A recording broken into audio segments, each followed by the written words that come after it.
So I was speaking to someone earlier this week and they said to me, I just want to know how doctors can make extra income. And I know that they're not alone, because I know you have also Googled, how can I make passive income, or how can I make extra income?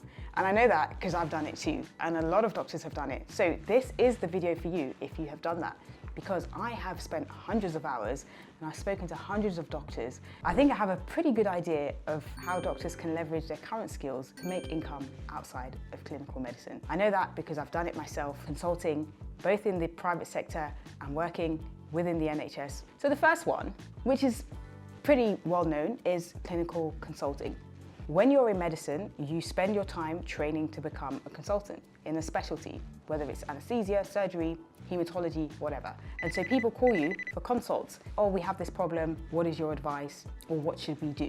And then the consultant will say, do X, Y, Z, and they take the responsibility for it. Consulting is exactly the same or similar in the private sector. So you can consult based on the knowledge and the expertise that you have for different companies. You can do it for private GPs, you can do it for health tech, you can do it for insurance companies, you can do it for corporate. The point is, you are the expert who are being called for advice on policy or putting together a document or the day-to-day running of a service. So that's what consulting is. Now the health tech sector is, taking off globally. And in the UK, I think they're about to hit about 40 billion.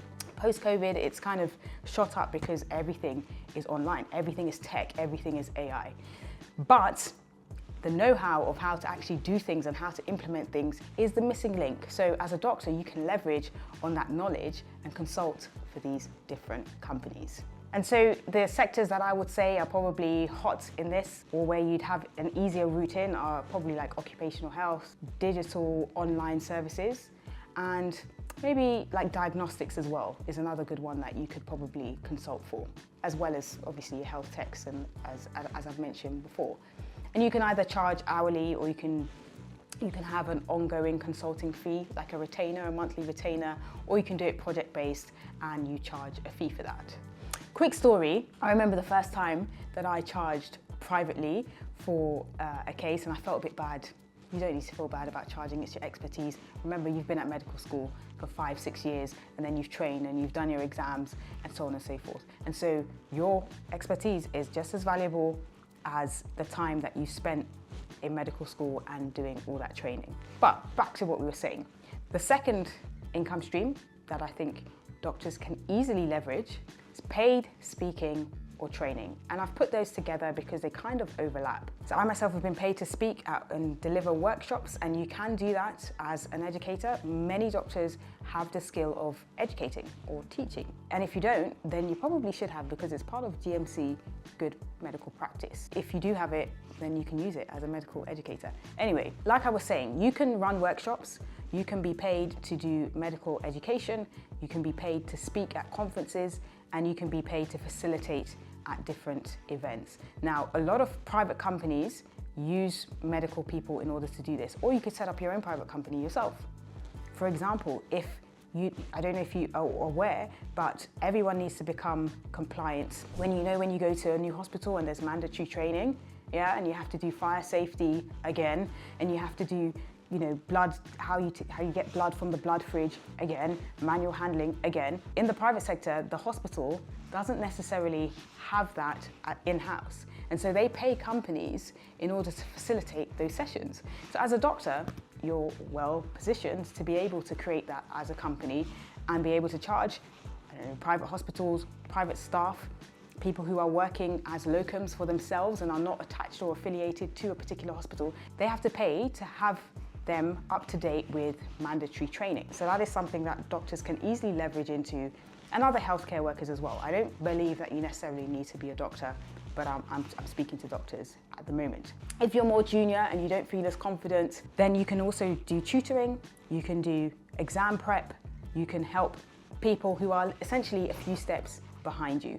But either way, you can bill for your services, and you can leverage on the skills of teaching that you already have. So yeah, if you're looking for NHS affiliated courses, that's probably the best place to start. You can start there. You can volunteer initially if you want to build up your confidence, or if you're not, if you don't feel competent enough, you can do that. But just build on those skills, and then eventually you can charge for them. The third one, and this is probably for doctors who are a bit further on in their career, and this is expert witness or medico-legal cases. When I was a medical student, I used to work for a plastic surgeon as a medical secretary. And as his secretary, I used to type up his medico-legal cases. I was being paid £12.50 an hour, type up what he had dictated, and he would present it to the courts, and he used to be paid, if I remember correctly, I could be wrong, £800 per report. He also got paid to see the patients if he had to see them. I think he was charging at the time £250 for every 15 minutes. So you do the maths. Medico-legal expert, witness, or creating reports is very lucrative. Of course, you need to know what you're talking about. So if you're pretty junior, it's probably not the one for you. But if you've been in your profession and your specialty for long enough, look into medico-legal expert. And also, apart from doing reports, if you go to court, you get paid, an hourly fee, and you act as an expert witness. Now, there are so many ways that you can get into medical expert witnesses. And if you're interested in it, drop a comment below, and I will actually do a video on medico-legal work and also becoming an expert witness, because there are different ways that you need to go about it. But it is very lucrative, especially for the amount of time that you're giving, because you're leveraging again on your expertise. You're leveraging on your clinical knowledge and your clinical years and your clinical acumen, and you're charging for that as well as the time. It's not just the time, it is the knowledge and the expertise that you have. Remember that. Okay, so that's for the people who are further along in their career. Going back to people who are more junior is number 4, and that is exam prep and medical tutoring. You remember how medical school was, or you're even in medical school and you remember how getting through A-levels was tough. You can do medical tutoring. You can either do it one-on-one, you can make it a premium service, or you can make it group, in which case you maximize the time that you're using to deliver your teaching sessions. But remember, you do want to get the outcomes. You do need to serve the customer. You do need to serve the person that you are tutoring. But if you've been through medical school, you can help someone else get through it. If you've been through PACES, you can help someone else get through it. Now, it is a bit controversial because some people will say, you shouldn't really charge for these things, you should do it for free. I disagree. I think that if people are willing to pay and there's a need, and you are providing a value and providing a service, as I say in Nigeria, where I'm from, exchange is not robbery. You've both entered into agreement, you are both getting value out of it, and so both of you should be happy, okay? So I don't have a problem with charging. If people don't want to pay, they won't, and they'll go and do whatever else they want to do. And if people do want to pay, they'll pay. Now, the key to this is that, especially if you're early on, you can start doing it on your own, or you can partner with organizations. For example, if you see a company online who has a course that is being run, you can either volunteer or ask, can I join in as a tutor, or can I join in as a paid demonstrator?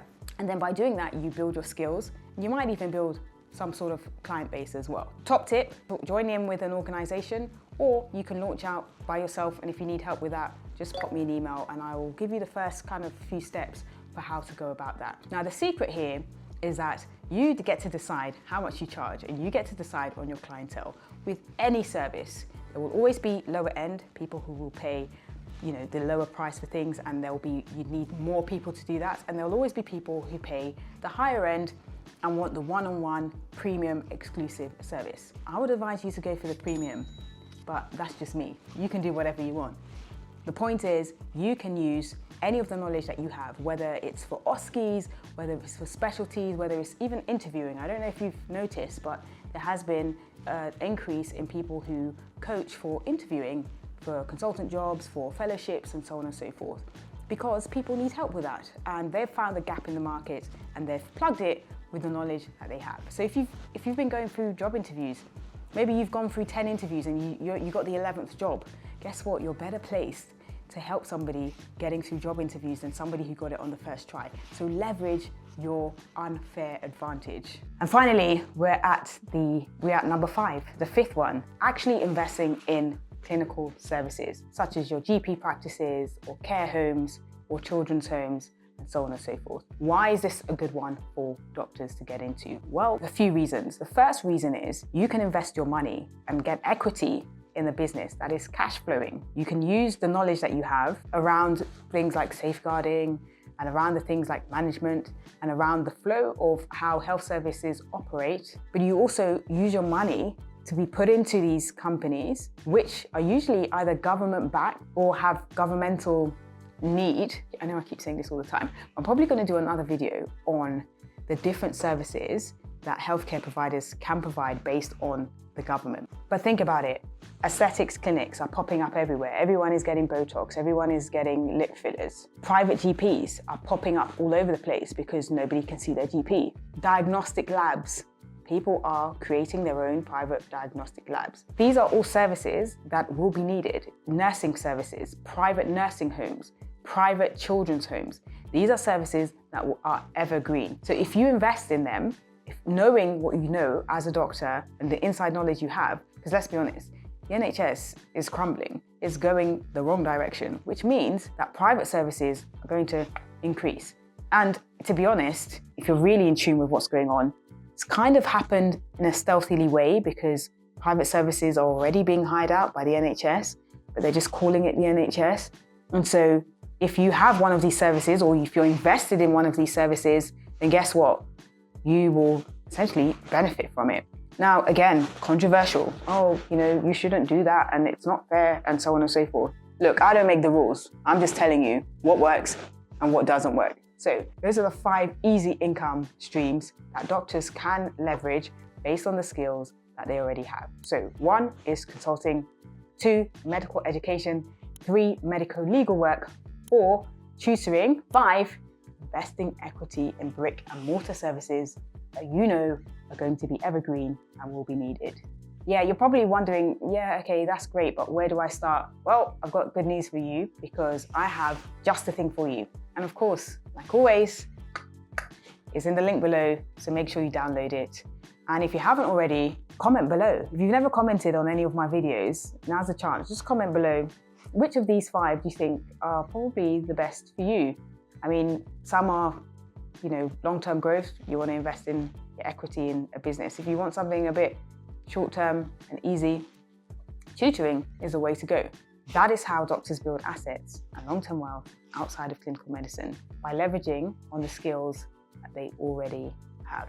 Now, like I said, I have done research on hundreds and thousands of ways that you can make money. And this list is not exhaustive. There are many other ways that you can increase your income. But these are 5 that I think are really easy for you to get started. If you need any help doing that, just send me a DM on Instagram saying help. And I will have a discussion with you about it and where we can both start.